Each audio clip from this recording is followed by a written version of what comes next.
అందరికీ నమస్కారం. నేను మీ షణ్ముఖ్. మాజీ ముఖ్యమంత్రి వైఎస్ జగన్మోహన్ రెడ్డి గారు, మాజీ షాడో ముఖ్యమంత్రి సజ్జల రామకృష్ణారెడ్డి గారు అలియాస్ సకల శాఖ మంత్రిగా ఆయన గత 5 ఏళ్ల కాలంలో కీర్తించబడడం జరిగింది. మరి ఎందుకు ఈ ఇద్దరి గురించి మనం ఈ వీడియోలో ప్రధానంగా మాట్లాడుకుంటున్నామంటే, అతి ముఖ్యంగా రాజధాని అనే అంశం పైన ఈరోజు ఈ ఇద్దరి ప్రకటనలపైన మనం విశ్లేషించుకోవాల్సినటువంటి అవసరం ఎంతైనా ఉంది. రాష్ట్ర ప్రజలు కూడా అతి ముఖ్యంగా గమనించాల్సినటువంటి అవసరం ఎంతైనా ఉంది. మరి ఒకసారి మాజీ ముఖ్యమంత్రి వైఎస్ జగన్మోహన్ రెడ్డి గారు చేసినటువంటి వ్యాఖ్యలు ఏందనేది మీకు వివరించేటువంటి ప్రయత్నం చేస్తాం. ఈరోజు రాజధాని అంటే క్యాపిటల్ అన్న పదం రాజ్యాంగంలో లేదు అని చెప్పేసి చెప్పడం జరిగింది. అదేవిధంగా రివర్ బేసిన్లో కడుతున్నారు రాజధాని ప్రాంతాన్ని అని చెప్పేసి చెప్పడం జరిగింది. మరి ఆయన రివర్ బేసిన్లో కడుతున్నారు, క్యాపిటల్ అనే పదం లేదు అంటే ఆయన యొక్క అర్థము ఇక్కడ అమరావతిలో రాజధానిని నిర్మించడం అనేది ఇష్టం లేదు, ఆయన సుముఖత వ్యక్తం చేయలేదు, ఆయన ఖచ్చితంగా రాజధాని అమరావతి పైన వ్యతిరేకంగా ఉన్నారు ఇప్పటికే అని చెప్పేసి మనం ఖచ్చితంగా అర్థం చేసుకోవాలి. ఆయన ఆ విధంగానే మాట్లాడడం జరిగింది. ఇకపోతే మరి జగన్మోహన్ రెడ్డి గారు ఈ విధంగా చెప్పిన తర్వాత అనూహ్యంగా సజ్జల రామకృష్ణారెడ్డి గారు 48 గంటల తర్వాత ఆయన మీడియా ముందుకు రావడం జరిగింది. మరి అమరావతి పైన మేము సుముఖత వ్యక్తం చేస్తున్నాము, అమరావతి రాజధాని, కానీ ముఖ్యమంత్రి ఎక్కడ కూర్చుంటే అక్కడ పరిపాలన అని చెప్పేసి తన యొక్క ద్వంద్వ వైఖరి, నాలుక మడతేయడము అనేది ఇక్కడ స్పష్టంగా కనపడతా ఉంది.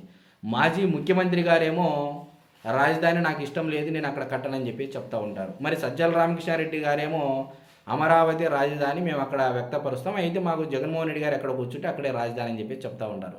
మరి ఏది నమ్మాలి? ఈరోజు సజ్జల రామకృష్ణారెడ్డి గారు ముఖ్యమంత్రి అభ్యర్థి లేకపోతే జగన్మోహన్ రెడ్డి గారు ముఖ్యమంత్రి అభ్యర్థి? ఈరోజు వాళ్ళ పార్టీ స్టాండే ద్వంద్వ వైఖరి విధానంలో ఉంది.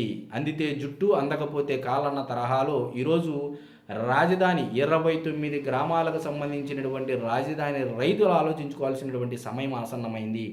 ఒకవేళ కృష్ణా, గుంటూరు, సిఆర్డిఏ పరిధిలో ఉన్నటువంటి ప్రాంతాలు ఎవరైతే ప్రజలు ఉన్నారో వాళ్ళందరూ అలర్ట్గా ఉండాల్సినటువంటి అవసరం ఎంతైనా ఉంది. మరొకసారి రాజధాని ప్రాంతం పైన విషం చిమ్ముతున్నారు. ఇంత ఓపెన్గా కూడా ఇంత ఓటమి వచ్చినా సరే, ప్రతిపక్ష హోదా రాకపోయినా సరే ఈ రోజుకి రాజధాని ప్రాంతం పైన విముఖత వ్యక్తం చేస్తున్నారు. వైఎస్ఆర్సీపీకి పార్టీకి జరిగినటువంటి డ్యామేజ్ని కంట్రోల్ చేసుకోలేక కేవలం ద్వేషము, విషము చిమ్మడమే చంద్రబాబు నాయుడు గారి ప్రభుత్వం పైన చేస్తూ ఉన్నారనేది ఈరోజు రాష్ట్రం మొత్తం ఒక్కసారి ఉలికిపడినటువంటి సందర్భం. ఎందుకంటే 11 సీట్లు వచ్చినా సరే ఇప్పటికీ కూడా రాజధాని ప్రాంతం పైన అక్కసి వెళ్ళకక్కడం. ఇకపోతే రివర్ బేసిన్లో కడుతున్నారు అనే అంశం గురించి మనం ఖచ్చితంగా మాట్లాడుకోవాల్సిన అవసరం ఉంది. రివర్ బేసిన్కి, రివర్ బెడ్కి సిఆర్జెడ్ కోస్టల్ రెగ్యులేటరీ జోన్ అని చెప్పేసి ఈ 3 పదాల గురించి మనం మాట్లాడుకోవాల్సినటువంటి అవసరం ఎంతైనా ఉంది. ఈరోజు రివర్ బేసిన్ సుప్రీంకోర్టు అంటే మామూలుగా సిఆర్జెడ్ కోస్టల్ రెగ్యులేటరీ జోన్లోకి అంటే నదీ భాగం నుంచి ఏదైతే పరివాహక ప్రాంతం ఉందో ఆ పరివాహక ప్రాంతం నుంచి దాదాపు 500 మీటర్ల వరకు దాన్ని కోస్టల్ రెగ్యులేటరీ జోన్ కిందకి తీసుకొని రావడం జరుగుతుందని చెప్పేసి సుప్రీంకోర్టు ఇచ్చినటువంటి నిబంధనలో భాగంగా ఉండడం జరిగింది. ఇకపోతే నదీ ప్రాంతాన దేశంలో ఏ రాజధాని లేదు, రివర్ బేసిన్లో కడుతున్నారని చెప్పేసి మిడిమిడి జ్ఞానంతో లేకపోతే విచక్షణ జ్ఞానం లేమితోనో మరి జగన్మోహన్ రెడ్డి గారు మాట్లాడారో తెలియదు. కానీ మరి ఈరోజు దాదాపు దేశంలో కేంద్రపాలిత ప్రాంతాలతో సహా దాదాపు 20 రాజధానులు కేవలం నదీ ప్రాంతాన్ని ఉన్నాయన్నమాట జగన్మోహన్ రెడ్డి గారు తెలుసుకోవాలి అని చెప్పేసి ఈరోజు రాష్ట్ర ప్రజలందరూ మాట్లాడుకుంటున్నటువంటి ఒక చర్చ. ఈరోజు ఒక గంగానది తీరంలోనే ఉత్తరప్రదేశ్, ఉత్తరాఖండ్, బీహారు, పశ్చిమ బెంగాల్ 4 రాష్ట్రాలు ఉన్నాయండి. మరి ఆయా రాష్ట్రాల్లో ఉన్నటువంటి రాజధానులు నదీ పక్కన ఉన్నాయి. అదేవిధంగా ఇంకో వాదన తేవడం జరిగింది జగన్మోహన్ రెడ్డి గారు. మరి అసలు నీళ్ళే లేవు రాజధాని ప్రాంతంలో అనడం జరిగింది. నీటి లభ్యత అక్కడ ఉందనే కదా జగన్మోహన్ రెడ్డి గారు రాజధాని ప్రాంతాన్ని అక్కడ ఎంచుకోవడం జరిగింది. రాష్ట్రం నలువైపుల నుంచి సెంటర్లో ఉంది అని చెప్పేసి ఈరోజు నారా చంద్రబాబు నాయుడు గారు అమరావతి ప్రాంతాన్ని ఎంచుకోవడం జరిగింది అని చెప్పేసి చెప్పడం జరిగింది.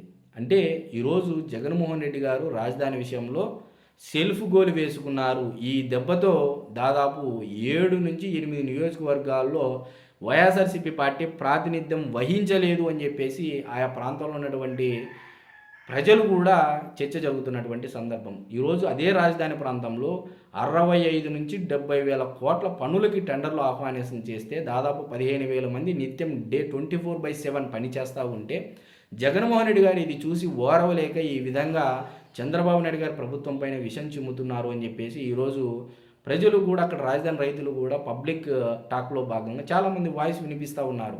ఇదే తరహాలో నువ్వు ముందుకు వెళితే ప్రతిపక్ష హోదా కథ దేవుడు ఎరుకు.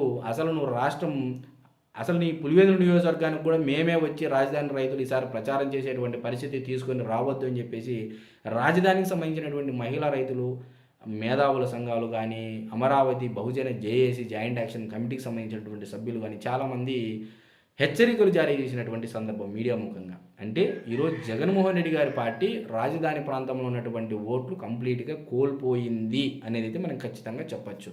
మరి ఆయా ప్రాంతంలో ఉన్నటువంటి వైఎస్ఆర్సీపీ పార్టీకి సంబంధించినటువంటి సీనియర్ నాయకులు మరి దీన్ని మీడియా ముఖంగా కానీ ప్రజల్లో కానీ ఏ విధంగా డిఫెండ్ చేసుకుంటారో ఆ దేవుడికే ఎరక. ఇకపోతే జగన్మోహన్ రెడ్డి గారు ఈ మధ్య కాలంలో ఆయన తీసుకున్నటువంటి నిర్ణయాలు కానీ, ఆ మాట్లాడేటువంటి మాటలు కానీ ట్రోలింగ్స్ జరుగుతూ ఉన్నాయి. మరి అదేవిధంగా ఆయన పార్టీకి ఆయనకి చాలా ఇమేజ్ డ్యామేజ్ చేస్తూ ఉన్నాయి అయితే మనం ఖచ్చితంగా చెప్పచ్చు. కాబట్టి రాబోయే కాలంలో వైఎస్ఆర్సీపీ పార్టీ ఒక అయోమయంలో, ఒక గందరగోళంలో ఉండిపోనుందని చెప్పేసి ఈరోజు రాష్ట్రం అంతా చర్చ జరిగేటువంటి పరిస్థితి అయితే నెలకొంది. నమస్కారం.